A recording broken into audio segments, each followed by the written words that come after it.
دوسرا یہ کہ ان کو ضمانت مل جائے جو ان کے خلاف سزائیں ہو چکی ہوئی ہیں، تو اس کی ضمانت بھی ان کو عدالت دے دے۔ ظاہری طور پہ اور یقینی طور پہ نواز شریف وطن واپس صرف ایک ہی صورت میں آئیں گے، جب ان کو عدالت کی یقین دہانی ہوگی کہ وہ وطن واپس آ جائیں، جب ان کو اس بات کا یقین ہوگا کہ وہ وطن واپس آنے کے بعد جیل نہیں جائیں گے، بلکہ وہ اپنی پارٹی یعنی کہ مسلم لیگ نون کی الیکشن کیمپین چلائیں گے۔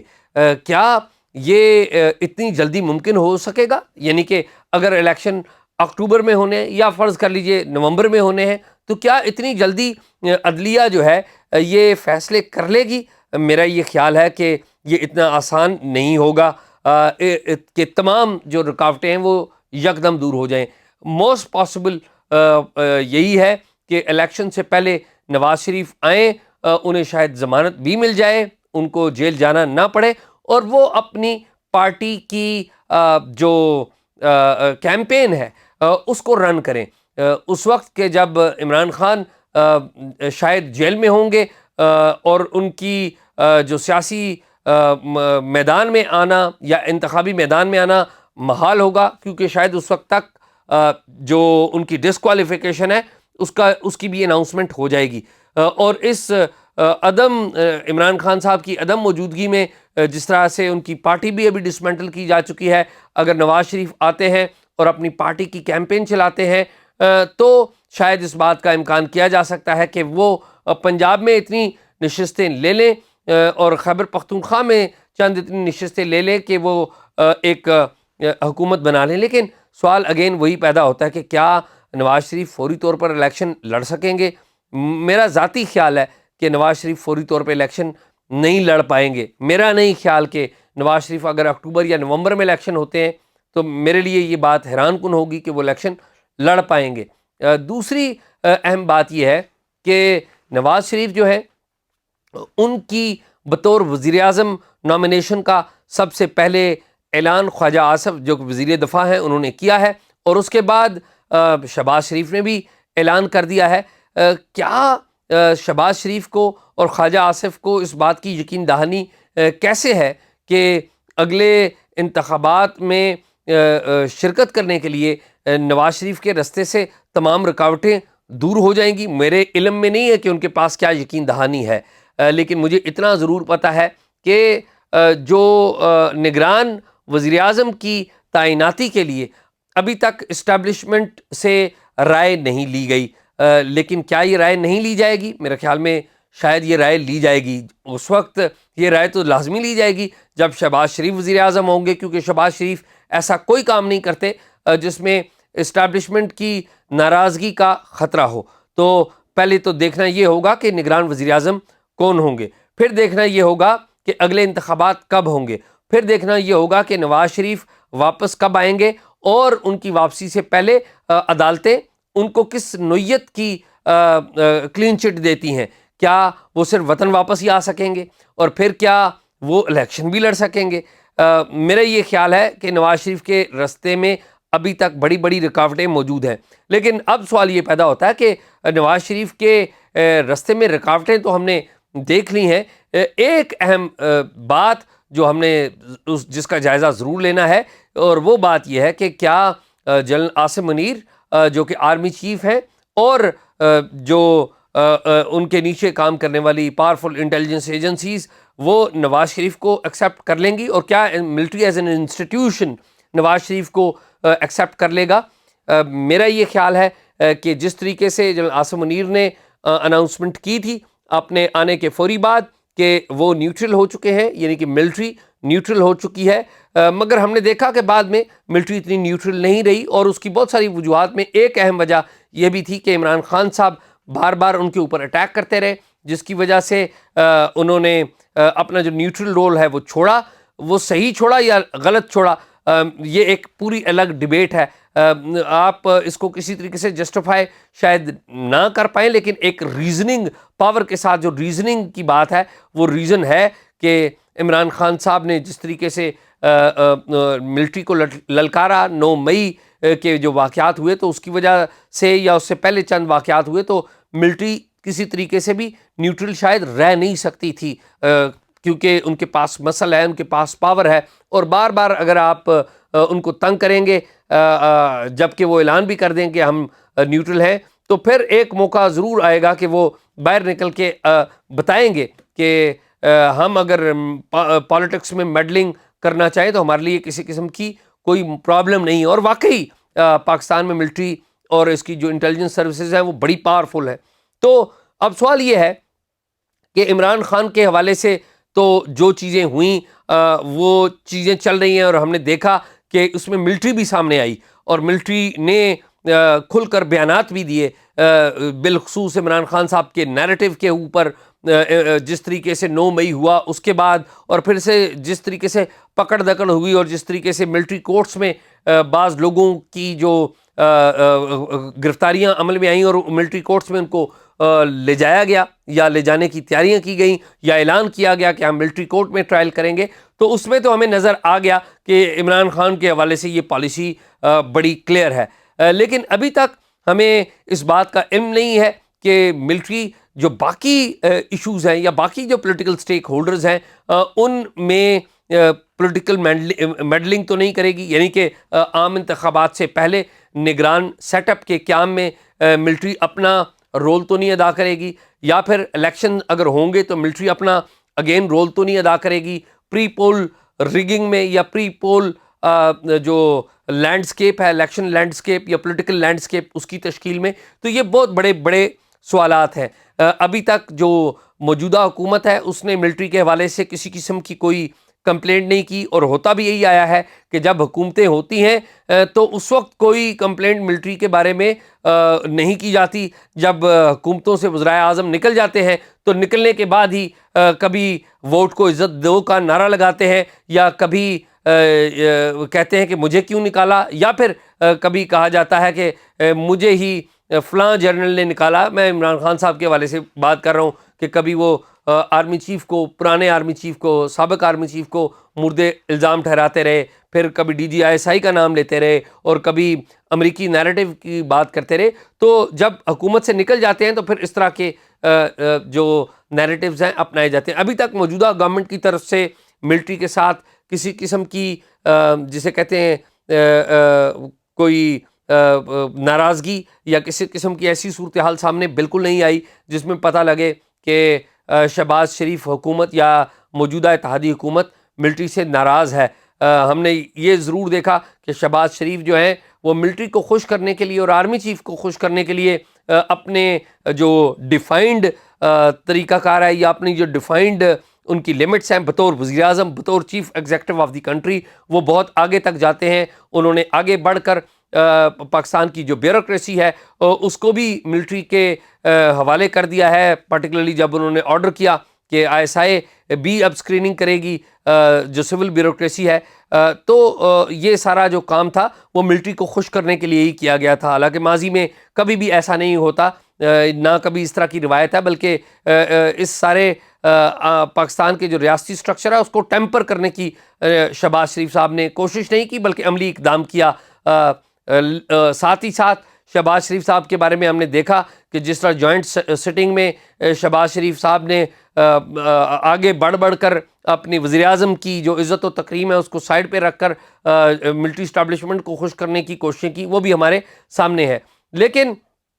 یہ شکایتیں اور یہ سارے معاملات تو اپنی جگہ، سوال یہ ہے کہ کیا ملٹری ان اگر ایکسیپٹ بھی کر لیتی ہے، اگر کوئی رول ادا نہیں بھی کرتی، الیکشن سے پہلے کوئی رول ادا نہیں کرتی، پولیٹیکل میڈلنگ نہیں کرتی، اس حد تک کہ وہ الیکشن کے اندر کوئی معاملات نہ آئیں،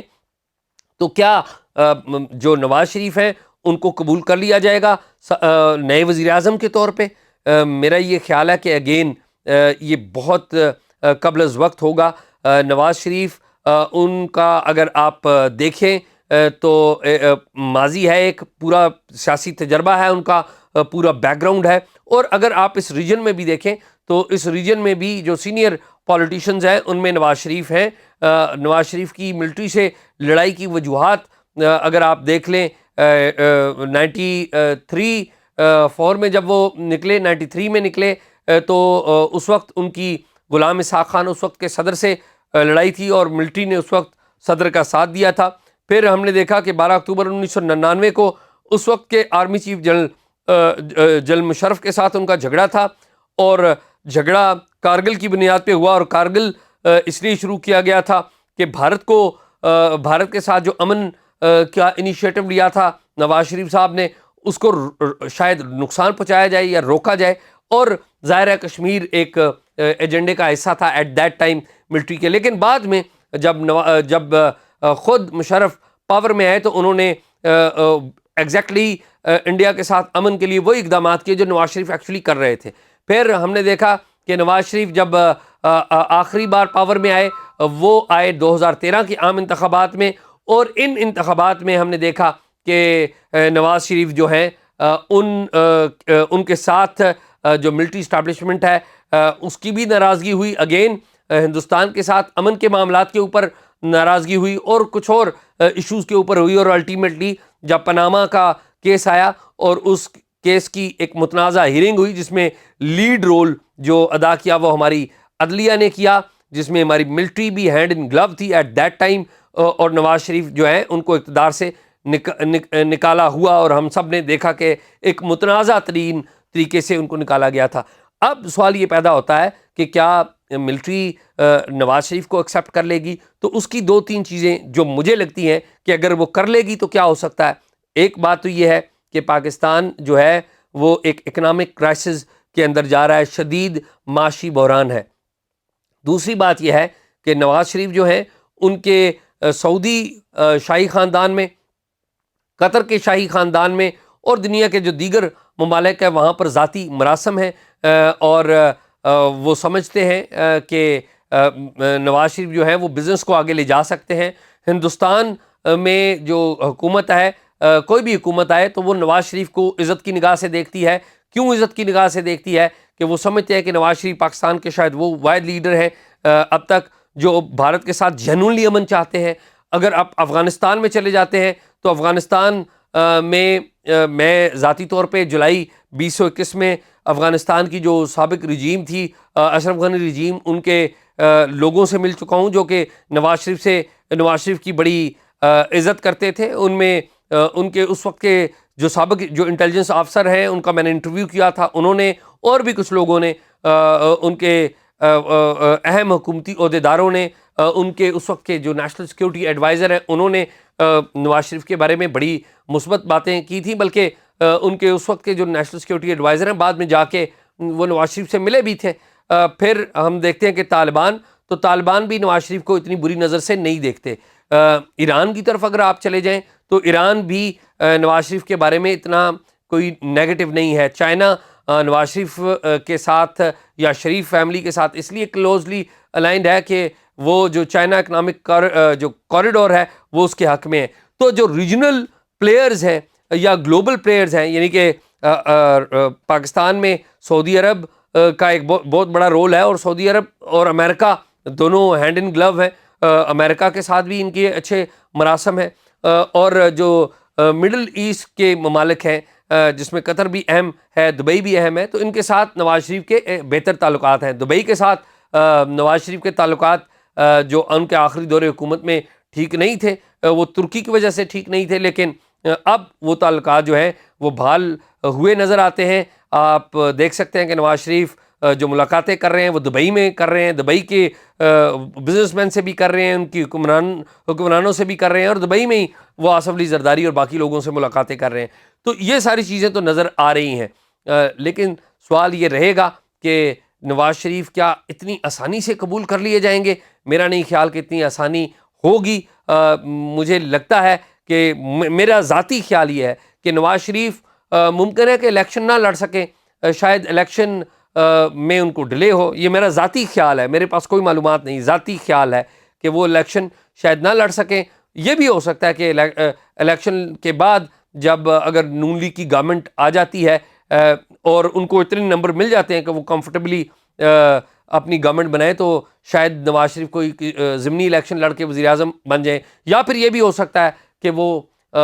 پاکستان کے صدر بن جائیں. یہ بھی اس بات کا بھی امکان ہے کہ صدر کے طور پہ وہ رہے. لیکن پھر بھی ایک سوال پیدا ہوتا ہے کہ اگر صدر نواز شریف بن جائیں گے, وزیر اعظم شہباز شریف بن جائیں گے, جو کہ اسٹیبلشمنٹ کی آنکھ کا تارا ہیں, نواز شریف تو اسٹیبلشمنٹ کی آنکھ کا تارا نہیں رہے ہیں, تو اگر شہباز شریف صدر بن جائیں گے, وزیر اعظم بن جائیں گے اور نواز شریف صدر بنیں گے, تو پنجاب کس کے ہاتھوں جائے گا؟ کیا جو پنجاب ہے وہ بھی شریف خاندان کے ہاتھوں میں جائے گا؟ یہ ایک بہت بڑا سوال ہے. مجھے ذاتی طور پہ لگتا ہے کہ نواز شریف شاید اگلا جو الیکشن ہے اس کی مقررہ ڈیٹ پر تو نہیں لڑ سکیں گے, ہو سکتا ہے ضمنی الیکشن ضرور لڑیں. نواز شریف کا وزیر اعظم فوری الیکشن میں بننا مجھے فوری طور پہ یہ بات ڈائجسٹ نہیں ہو رہی, کیونکہ بہت ساری چیزیں ہیں یا بہت ساری پاورز ہیں جو یہ سمجھتی تو ہیں کہ پاکستان کے جو مسائل کا حل ہے وہ اس ریجن میں دوستی کی قدم اٹھانے میں ہے. ہماری جو ملٹری ہے, ہم نے دیکھا کہ جنرل باجوہ کے دور میں, جب جنرل باجوہ آرمی چیف تھے تو ان کے دور میں ہندوستان کے ساتھ امن کی بات کی گئی, اور ایک موقع کے اوپر شاید جو ہندوستان کے پرائم منسٹر تھے نریندر مودی, وہ بھی پاکستان آ کے عمران خان سے ملنا چاہتے تھے. نواز شریف صاحب کے دور میں وہ پاکستان میں آئے بھی تھے, جب نریندر مودی گئے تھے نواز شریف صاحب کے گھر پہ. تو جب نواز شریف اقتدار سے نکل گئے تو ہم نے دیکھا کہ جو جنرل باجوہ ہیں انہوں نے بڑے انیشیٹو لیا, اور کرتارپور جو پروجیکٹ ہے جو کہ 1993 کا پروجیکٹ تھا, پلاننگ کمیشن میں پڑا ہوا, یہ اس وقت کی نون لیگ گورنمنٹ کا پروجیکٹ تھا. تو کرتارپور پروجیکٹ کو جنرل باجوہ نے دن رات ایک کر کے وہ کھولا, اور پھر ہم نے دیکھا کہ جنرل باجوہ کی قیادت میں فوج نے جو 2003 کا معاہدہ تھا جنرل مشرف حکومت کا ہندوستان کے ساتھ, کہ وہ لائن آف کنٹرول کے اوپر, ورکنگ باؤنڈری کے اوپر ہم ایک دوسرے کے ساتھ فائرنگ نہیں کریں گے, تو اس پر عمل درآمد جنرل باجوہ نے کروایا. عمران خان صاحب کے دور میں بھی کروایا, اور بعد میں بھی جب تک وہ رہے وہ کروایا. کوئی لائن آف کنٹرول کے اوپر جو ایک دوسرے کے اوپر فائرنگ ہوتی تھی وہ ابھی تک نہیں ہو رہی. ابھی تک جو جنرل عاصم منیر ہیں وہ بھی اس کے اوپر عمل پیرا نظر آ رہے ہیں, اور ایسا لگ رہا ہے کہ جنرل عاصم منیر اور جو فوج ہے بحیثیت انسٹیٹیوشن وہ بھی سمجھ چکی ہے کہ جو امن ہے بھارت کے ساتھ بہت ضروری ہے, اور ٹریڈ کے جو تعلقات ہیں وہ بھی ضروری ہیں. اگر پاکستان کی جو ملٹری ہے وہ نیوٹرل ہو چکی ہے یا نیوٹرل ہو جائے, اور اگر ملٹری سمجھتی ہے, جو کہ بظاہر نظر آ رہا ہے کہ وہ سمجھتی ہے کہ پاکستان کی جو بقا ہے اس کے معاشی اور معاشی کے ساتھ ساتھ سیاسی, یعنی کہ سیاسی استحکام ہوگا تو تبھی معاشی استحکام ہوگا, تو اس میں یہ بظاہر تو ایسے سگنل نظر آ رہے ہیں کہ وہ سمجھ رہے ہیں کہ معاشی استحکام ضروری ہے. تو اگر سیاسی استحکام کے بارے میں بھی کنونس ہو جاتی ہیں چیزیں, تو پھر مجھے لگتا ہے کہ نواز شریف آئیں گے اور شاید وہ مطلوبہ نشستیں لے کے وزیر اعظم بنے. لیکن اس سب میں اگر جو ہے وہ بہت بڑی ہے, دیکھیں آگے کیا ہوتا ہے. فی الحال مجھے اجازت دیجیے, اپنے اس پروگرام کے بارے میں, اس کے کانٹینٹ کے بارے میں اپنی رائے کا اظہار ضرور کیجیے گا.